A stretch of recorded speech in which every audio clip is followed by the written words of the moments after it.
गया। संक्षेप का मतलब क्या हो गया सर? समास। इसीलिए यहाँ पे कहा है कि समास का विलोम क्या होता है?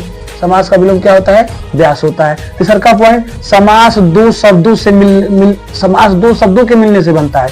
यानी समास के शब्दों से मिलने में यहाँ पे लिखे मैंने, पहला लिखा रसोई, दूसरा शब्द लिखा घर। यानी रसोई पहला शब्द है, घर दूसरा शब्द है, मिलके क्या बन गया?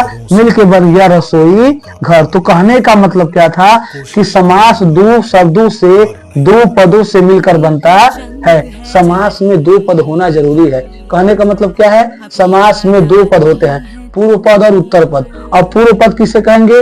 पहले वाले को हम पूर्व पद कहते हैं और दूसरे वाले को उत्तर पद कहते हैं। यानी रसोई घर में रसोई पूर्व पद हो जाएगा और घर क्या हो जाएगा?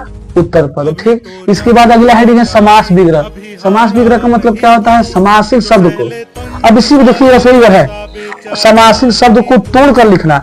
रसोई घर को तोड़कर लिखना होगा तो लिखेंगे हम रसोई, रसोई के लिए घर, रसोई के लिए घर। तो इस वाले पॉइंट को हम कहेंगे समास विग्रह।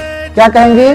समास विग्रह। समास विग्रह किसे कहा जाता है? समासिक शब्द को जब हम तोड़ कर लिखते हैं, लंबा चौड़ा में करके लिखते हैं, तो उसे समास विग्रह कहा जाता है।